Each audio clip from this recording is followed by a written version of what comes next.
Police का process शुरू होता है। अब पुलिस की जानिब से पता चला है कि मुलजिम गिरफ़्तार कर लिया है, हवाई फायरिंग की थी और गोली जो है वो आके लगी वहाँ पे बच्ची को। पुलिस के लिहाज से उनकी मतलब जो कोशिशें हैं वो नो डाउट अपना सारा काम कर रहे हैं। इससे पहले भी सारी इंटेरोगेशन हुई, लोगों को पकड़ा, उनसे इंटेरोगेट किया गया और नहीं एडमिट कर सके, फिर उनको छोड़ दिया गया।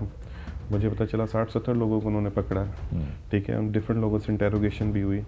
अभी मुझे पता चला था पुलिस वालों की तरफ उनका फ़ोन आया था कि हमने जो है हवाई फायरिंग पे जो न्यू ईयर नाइट पे एक बंदा पकड़ लिया और उसने एडमिट भी कर लिया। मैं तो खैर उस बंदे से नहीं मिला, मुझे पता भी नहीं है।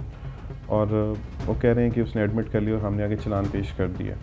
अब आगे उसके फॉरेंसिक की रिपोर्ट आएगी, फर्दर आगे पता चलेगा कि आया कि उसने फायर जो किया था वही उसको आके लगा कि नहीं लगा, ये तो भी फर्दर चलेगा। लेकिन जो पुलिस की कार्रवाई, नो डाउट वो अपनी कार्रवाई पूरी कर रहे हैं।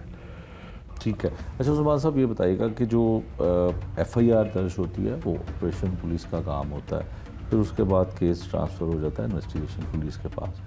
तो इन्वेस्टिगेशन पुलिस जो है, आपने बताया कि कारकर्दगी उनकी बज़ाहिर आपको नज़र आई, सेटिस्फाई हैं, निज़ाम बताया जाता है बहुत बेहतर हो गया है, कहीं पे लगता है कि कुछ ऐसे तहफ़्फ़ुज़ात आपके हैं?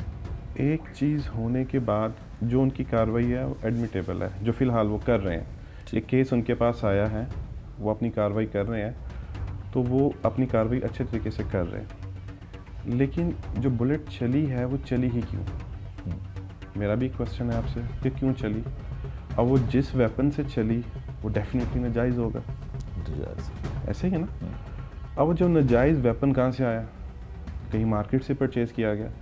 तो जब इनकी सेल परचेज़ होती है, जो चीज़ें मूवमेंट ऐसे होती हैं नाजायज़ तौर पे, उन पे कंट्रोल क्यों नहीं किया जाता ताकि ये इस मुकाम तक हम लोग पहुँचे ही ना, ताकि हम मज़ीद अपनी किसी बेहतरी की तरफ आ सकें। दूसरा ये कि जो नाजायज़ असला किसी से बरामद भी हो जाता है तो अगले ही दिन उसकी ज़मानत भी हो जाती है। वो क्यों? एक चीज़ है ही गलत, एक नाजायज़ चीज़ है और उस पर इतनी लिवरेज है कि अगले दिन वो बंदा घर जा सकता है और अपनी चीज़ों के साथ या चीज़ें रख भी ले पुलिस, वो दोबारा कहीं और से ले लेगा। पहले तो उस पर एक सख्त किस्म की कार्रवाई होनी चाहिए ताकि वो काम आगे बढ़े ही ना। आज उसने परचेज़ कर लिया है, हम लोगों ने पकड़ लिया है, तो आपने उसे अगले दिन छोड़ दिया, वो कल फिर परचेज़ कर लेगा, ठीक है। उसकी बेस पे वो खुलेआम घूमेगा, बदमाशी करेगा।